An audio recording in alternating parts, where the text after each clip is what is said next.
This is the story of a Polish man who infiltrated the very heart of America's defense industry.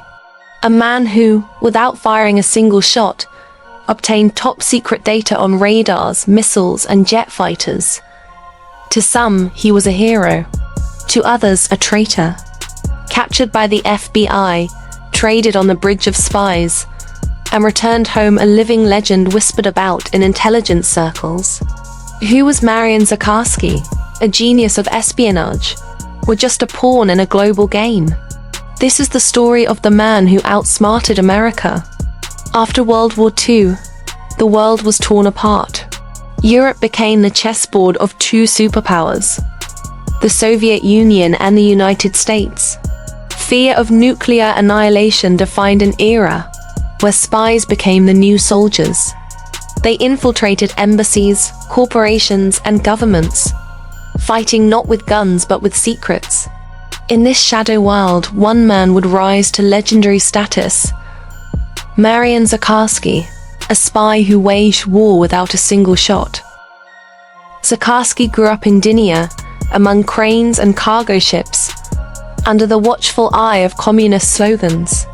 The Polish People's Republic was a land of contradictions, poverty and ambition, control and yearning for the West. Young Marian loved technology, building small machines and dreaming of a world without borders. In communist Poland, such dreams were dangerous, but they forged his independence and determination, qualities that would soon draw him into the shadow world of espionage.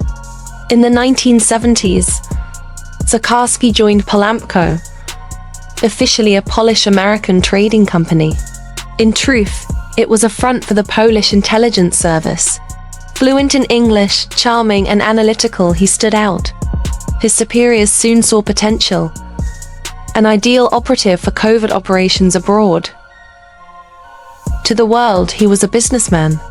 But behind that mask, he was a spy, working on missions known only to a handful of people in Warsaw. In Los Angeles, Zacharski entered the corporate elite. He attended trade meetings, studied markets, and met influential people. Among them, William Holden Bell, an engineer at Hughes Aircraft. Their friendship grew, and Bell, disillusioned with his job and country, began sharing information of immense strategic value.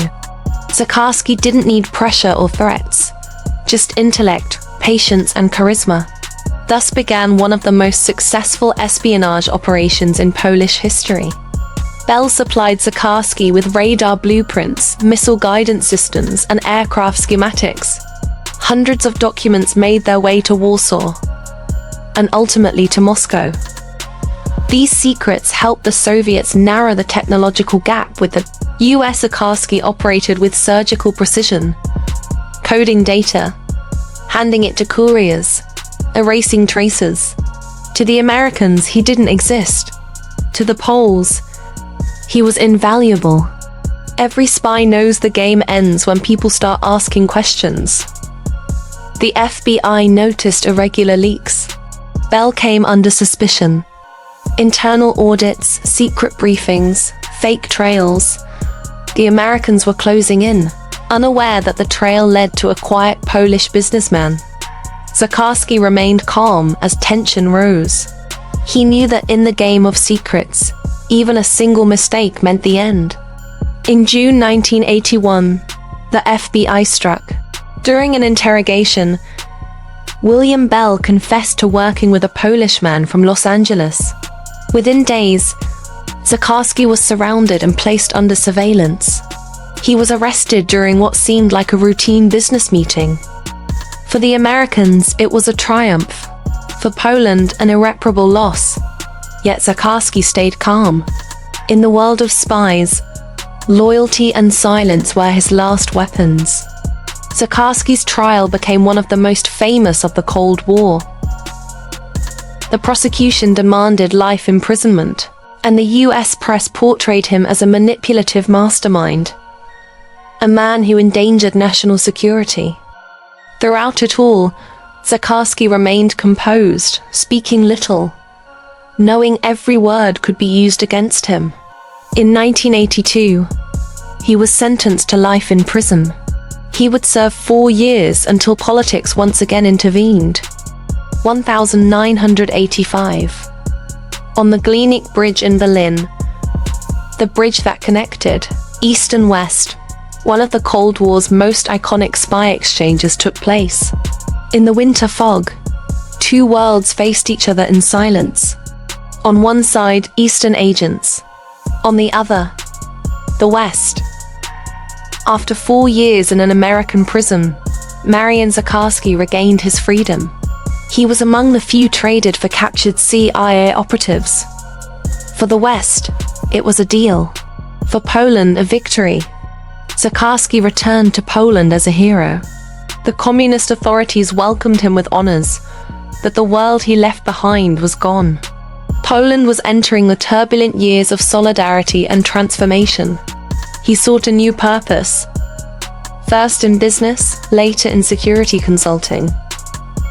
Yet his past never left him. Once you cross into the world of shadows, you never fully return. In the 1990s, Zacharski began revealing details of his work. He published books, gave interviews, and clashed with former intelligence officers. Some called him a hero. Others accused him of exposing secrets too great to tell. To this day, many of his missions remain classified. As Zacharski himself once said, "In the world of spies, there are no blacks or whites, only shades of grey." Marian Zacharski's story is one of loyalty, intellect, and the fragile line between heroism and betrayal. In a world where information was a weapon, he was one of its finest marksmen. Though the Cold War is long over, his name still sparks debate. Who was he really, a PRL agent, Moscow's pawn, or a man who truly believed he served Poland? Only he knew the answer. And perhaps, like all spies, he never intended to tell it. If you want to discover more incredible spy stories connected to Poland, about the men and women who operated in the shadows, shaping the fate of nations, subscribe to our channel and turn on notifications, so you won't miss the next secrets waiting to be uncovered.